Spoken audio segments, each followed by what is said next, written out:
I've lost $44,000 trying 5 different side hustles in the past 10 years, and this was the biggest reason it turned me into a multi-millionaire at 28 years old. And you're probably asking yourself why, and it's because of the lessons I learned along the way and all the mistakes I taught myself not to do when trying my last side hustle that ended up being successful. And in today's video, I'm going to break down the 8 main lessons that you need to know, so by the end, you're going to have a clear mental guide on how to succeed when starting out any business or side hustle. I'll be going through each side hustle and we'll go in order from money lost from least to most. The first up is an insurance MLM. I started this side hustle back in January 2015, and I was in college and it was bouncing from major to major, and I was so disinterested in everything that I was learning. And I remember taking this picture right here, and I was so tired and just so bored with everything that I was doing at the time. To be completely honest, I was super naive and wanted to try everything I could get my hands on, and I had a friend reach out to me and tell me about how I can make so much money with insurance sales, and I knew his dad did this for a living and was very wealthy.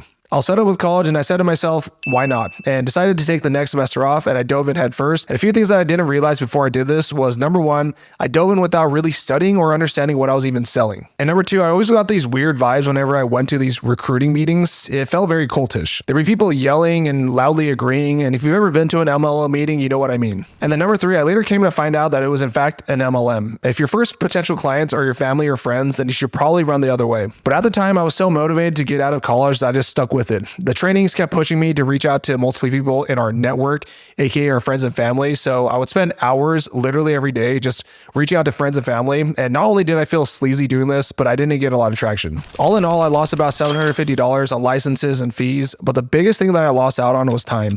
And I probably spent almost an entire year learning and trying to make this business model work. And the biggest issue here was that this business model just wasn't something that aligned with my personal values or strengths. Let's get into the first lesson that I learned with a side hustle. Number one, before jumping into any business venture, always do the upfront research, and the research that's enough for you to know if that side hustle or business venture is going to be the right for you. But it's a fine balance because you don't want to do so much research to the point where you're going to get analysis paralysis. And something that I did right is that I didn't get analysis paralysis, which a lot of people get caught up in. Now, obviously, I probably did the opposite and didn't go through enough research, but in my opinion, I'd rather be the person that is ready, fire, aim versus ready, aim, fire. The second thing I tried to do was launching a clothing brand, and I started this side hustle back around my second year of college. As you can probably tell, I knew college wasn't right for me pretty early on, but spoiler alert, I did end up graduating. But let me tell you about this side hustle that I tried around March of 2014. I've always had a passion for fitness, and I saw the come up from people like Christian Guzman with Alphalete, Gymshark, etc.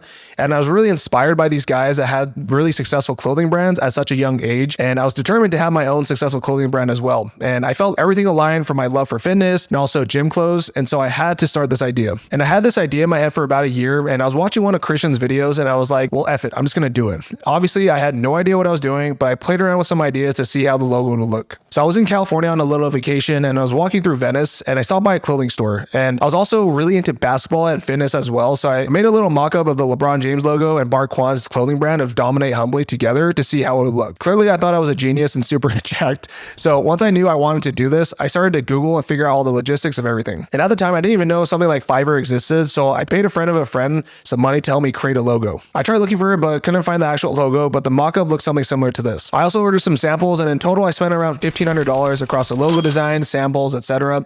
And I thought I had a cool idea, but the reason I ultimately failed at this was a couple things. So number one, I was going through college, I was dating, working, trying to start a business. I didn't have enough bandwidth or the desire to make this the number one thing. Number two, I didn't have enough knowledge or experience. I didn't have a mentor. I didn't know what I didn't know. And sure, I could have sought one out, but going back to point number one, I just lost the fire after a couple months. And number three, I didn't have the distribution. Christian Guzman and the Gymshark guys all had a distribution plan, and I didn't even have the first clue about marketing at the time. The lessons I learned from failing this side hustle is that if I were to go back and start this over again, I would work backwards. The first thing I would do was to address my ideal customer first, and then why they would choose me over any other clothing brand. Number two, I would figure out what my marketing strategy would look like. Number three, find a mentor and connections in the industry. And most importantly, number four, make sure I was passionate in pursuing this venture and focus on only doing that for at least a year. The third side hustle I tried was to try to become a YouTuber. Again, I tried the side hustle in college, and this was around September of 2014. And 2014 was honestly the year of side hustles for me. And you're probably thinking, well, you're a YouTuber now. Well, first of all, I'm flattered. Young Preston would have been so honored to hear those words, but I actually started this channel in 2021. So let's take it back and see what happened the first go around. Again, this stemmed from me watching fitness influencers like Christian Guzman, Bart Kwan, and I was watching YouTube for years, but never thought about it as something that I wanted to do as a career. But this changed during college when I really just wanted to do anything but go to school. So I saw an ad for how to become a YouTuber, and they had millions of followers, so it seemed pretty legit. At the time, I saved up a little bit of money, but nothing crazy, so I spent $2,000 to buy the program, and I actually learned a lot from it. But what I didn't realize was the time commitment of it. A lot of us, including myself, would see a 10-minute video and say, well, it probably took them an hour max to put together. But what you don't see is all the behind the scenes stuff, like brainstorming ideas, the scripting, the planning, coordinating, editing, etc. All this stuff can take days, if not weeks. And one of the portions of the course talked about brainstorming ideas. So as I started to think about the direction I wanted to take the channel, I had a lot of good ideas, but what I didn't realize was how much time it was going to take me. And again, keep in mind, I was going to college, working, I was dating, I was hanging out with my friends. So the side hustle really never got off from the ground from the start. I started thinking about all the things that could go wrong and also the commitment. And that really just paralyzed me from really doing anything with this. And it might sound like I'm contradicting myself because previously I said that I know how to escape analysis paralysis, but it wasn't really analysis paralysis. It was more so the fact that I was hearing that quiet voice in my head telling me, what if you fail again? From all the other previous side hustles that I tried, but ended up failing. So it really messed with me mentally. And looking back at this, I 100% guarantee you that your brain, your thoughts, and how you think about yourself might be your biggest enemy. Anyway, but I kept ignoring that voice. I kept digging deeper. So I spent about $2,000 on the course, $1,000 on camera equipment, and I was super hyped up at the start. After that initial release of dopamine, the desire really started to die down once I realized how much time and effort that I had to put into this. Especially with making content, it can take years before it pops off. Now, you probably see my brother James So on TikTok. He's a huge creator now, but what people don't see are the years he grinded to get to that point. And he's been making videos for 10 plus years. At the time, I wasn't willing to do that. It's interesting because this is one of the side hustles that I actually came around to the second time, and I'm pretty decently successful at it now. At the time of this recording, I think I'm around 425,000 subs. So I feel like I'm decently credible to speak on why I failed the first time around and why I was successful the second time. The first time around, I was just so fixated on the end destination instead of falling in love with the journey. So this meant when I faced even a little bit of friction, it became too much. And also out of my priority list, even though it was probably near the top, I didn't act like it was. Now, the second time around I tried to do YouTube was in 2021. I was working my day job at the time, and it was in the middle of the pandemic, and everyone was stuck inside and had more free time. And by the way, if you appreciate the transparency, a like and a subscribe would mean the world to me.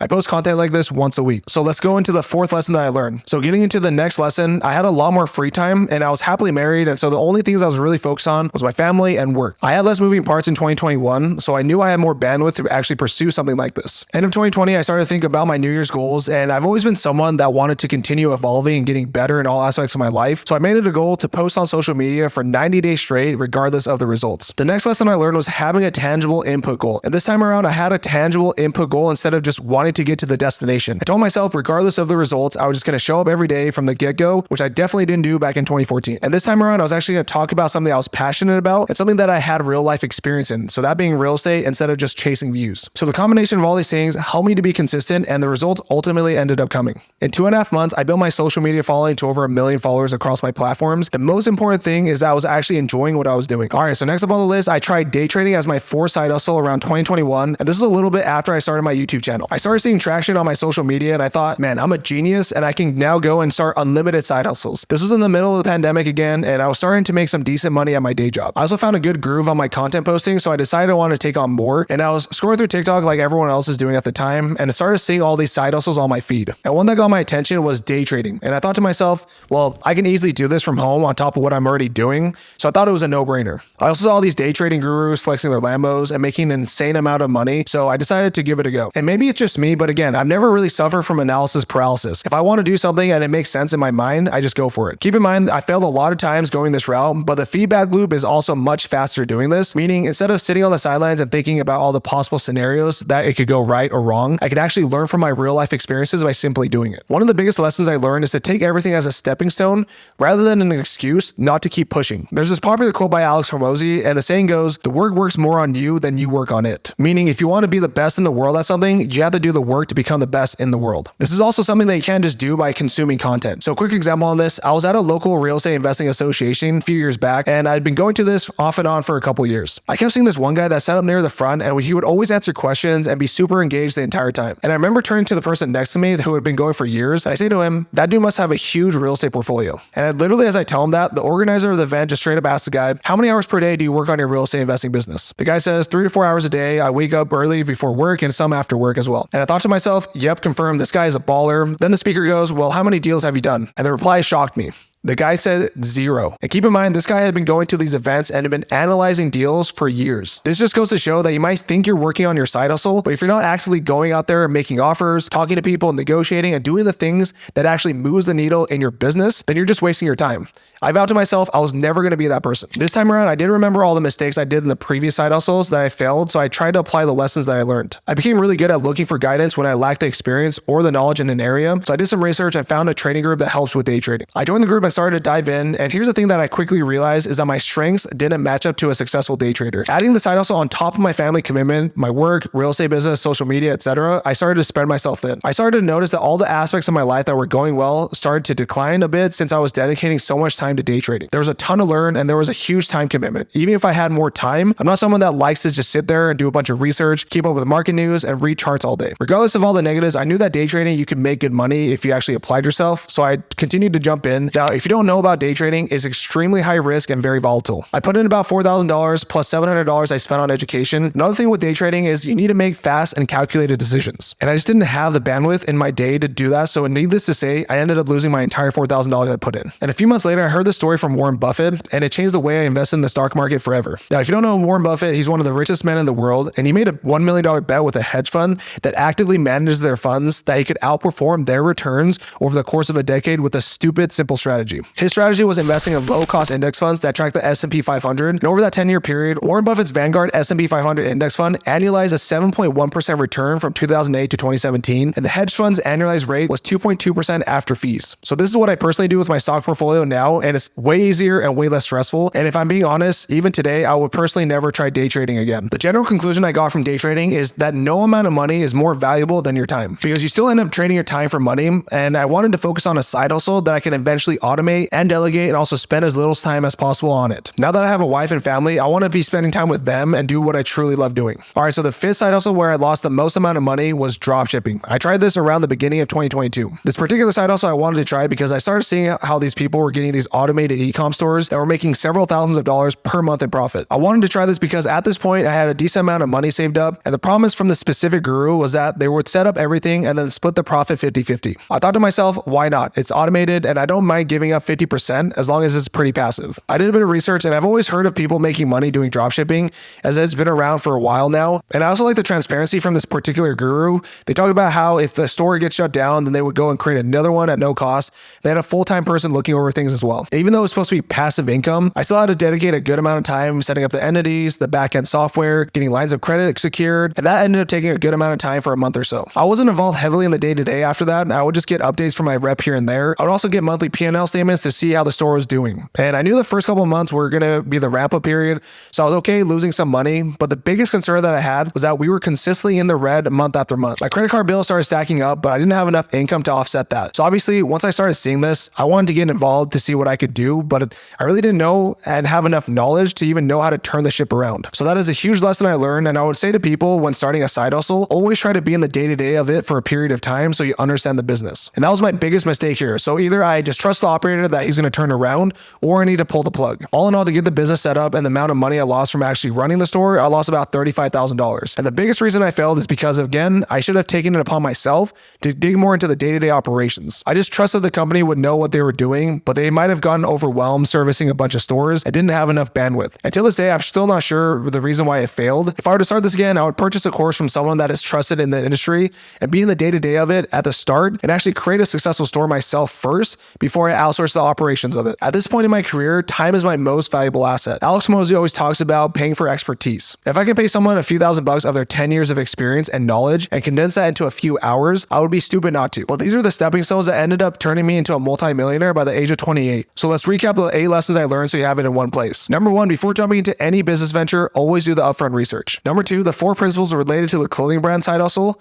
Number 1, address the ideal customer. Number 2, plan the marketing strategy. Number 3, find a mentor and connections. Number 4, make sure you have a passion for the venture. The 3rd lesson is falling in love with the journey. Number 4 is having more free time or creating the free time to pursue the side hustle. The 5th lesson is having a tangible input goal. 6 is taking everything as a stepping stone and doing the actual work that moves the needle. 7, no amount of money is more valuable than your time. And the 8th lesson is being involved in the day-to-day operations of a side hustle, at least for a period of time, to understand the business. And because of these, I apply them to my last side hustle, which is real estate investing. And I'd say that I'm doing really well with that. In fact, we could say that real estate was my sixth side hustle, but this time around it turned out to be successful and made me accomplish everything that I could wish and more. So quick background on that, I house hacked my first fourplex back in September 2018. I bought it for $380,000 using a 5% down owner-occupied loan and used the savings that I'd been gathering from my sales job at the time. My wife and I lived in one of the units and rented out the rest, and from that point moving forward, because I always wanted to keep pushing and growing, instead of just distracting myself by trying to look rich and impress other people I didn't really care about, I partnered up with my cousin and we started buying traditional rentals using the buy, rehab, rent, refinance, repeat method. I don't want to turn this video into a real estate training guide, but here's what we did in a nutshell. We would find underpriced properties listed for sale in a specific market.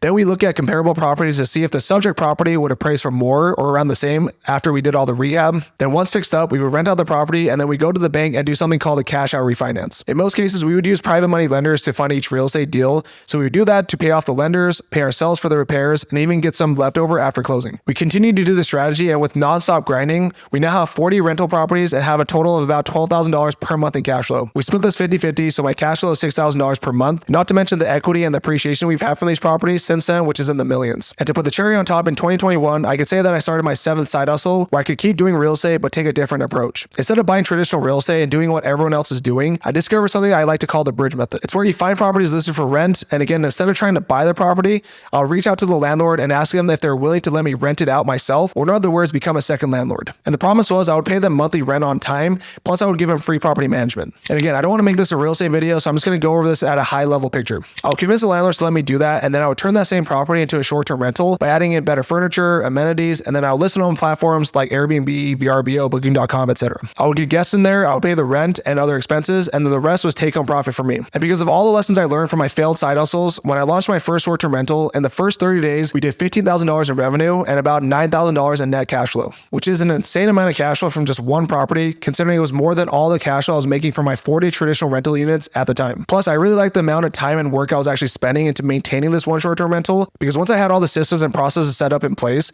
I was spending no more than 1 to 4 hours per week to manage it. I had done my research and due diligence beforehand, and I set up this one short-term rental without ever having to step foot inside of it. And I did this by hiring local contractors, movers, handymen, and cleaners, and I communicated with them via text and FaceTime. And the best part is, again, because I had all these systems and processes in place, I could scale up to multiple short-term rentals without really increasing the amount of time I was spending on them. So when I say this, people start thinking, well, you probably have thousands of short-term rentals by now and are making millions of dollars per month. And I can tell you, no, I'm not. I've set up 7 short-term rentals and they make me $34,000 per month in cash flow. I still only spend about an hour per week managing them, and I'm pretty happy with where I'm at currently because this is what I truly wanted. I'm the type of person who wants to make enough income so I don't have to work a 9 to 5 again. I also want to spend as much time as I can with my family, my kids, my friends, and also enjoy outside of thinking about money and responsibilities all day long. If you're interested in short-term rentals, I'm going to be hosting a free live training this Sunday where I walk you through each step in detail. You can tap the link in the description to learn more. Now listen, looking back at doing all these side hustles, I'm glad I went through this journey as I was able to fully apply the lessons I learned into these 2 successful businesses I'm doing now. And most importantly, the ability to keep pushing and keep trying. There's this picture of 2 miners mining in a cave. One of them is right about to find diamonds, but ends up giving up. The second one, as you can see, is motivated and doesn't stop until they end up finding these diamonds on the right. This picture really represents almost everything in life, especially in business and side hustles. So what do you do now? Growth never stops, okay? If you don't grow, you're gonna die. But without a doubt, every single second, all my failed ventures was 100% worth it. And again, if you appreciate the transparency and the 10 plus years of lessons I learned, please give this video a like and I'll see you in the next episode.